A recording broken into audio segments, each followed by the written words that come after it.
Ok, alors un petit vidéo pour parler des notes de cours papier que j'ai données et que j'ai demandé de mettre dans votre cartable avec des séparateurs pour identifier chacun des chapitres. Alors, je vous ai supposé avoir un séparateur écrit fonction quadratique et avoir ces notes de cours-là dans cette section-là de votre cartable. Alors, comme vous avez ça dans votre cartable, on va en parler un petit peu. Donc, de quoi ça parle ces notes de cours-là? Alors, on va aller dans cette première vidéo-là s'intéresser seulement à la forme canonique. Donc, on va l'écrire ici. On s'intéresse à la forme canonique dans cette vidéo-là. Forme canonique qui est f de x est égal à a fois x moins h au carré plus k. Donc, qu'est-ce qu'il y a à retenir de cette forme-là et qui est donnée dans les notes de cours papier? Donc, d'abord, ça ici, c'est pas important. On n'en a pas parlé. Ça ne sert pas à grand-chose. Donc, oubliez ça. Vous pouvez le lire toujours si ça vous intéresse, mais c'est pas l'exemple. Alors, ici, ça commence à être intéressant. Donc, une fonction polynomiale de degré 2, ça fait une parabole. La parabole possède un sommet sur son axe de symétrie. Donc, sommet sur son axe de symétrie.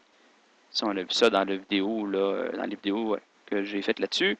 Alors, et le sommet, très important, le sommet est sur l'axe de symétrie et a comme coordonnées h et k. Donc, ça, vous soulignerez ça. Le rôle des paramètres A, H et K, ben là, il y a un beau tableau, là, alors ça ne sert pas à grand-chose. Le A, c'est l'ouverture de la parabole. Donc, plus A est grand, plus la parabole est fermée. Plus A est petit, plus la parabole est ouverte. C'est ce qui vous montre dans les dessins. Et si A est négatif, la parabole est orientée vers le bas. Si A est positif, elle va être orientée vers le haut.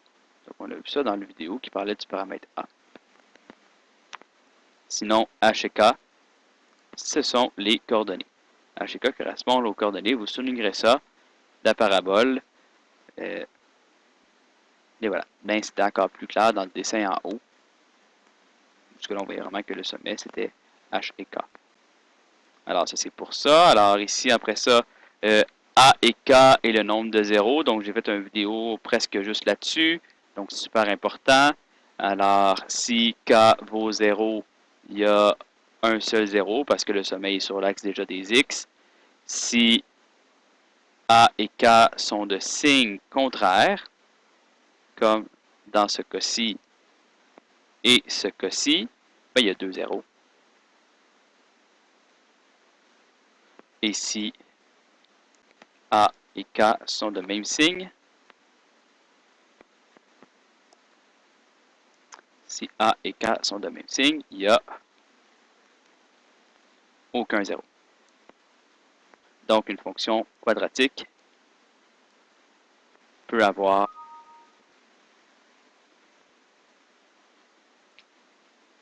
dans une fonction quadratique, A et K peuvent avoir donc, une fonction quadratique peut avoir aucun zéro, un seul zéro ou deux zéros.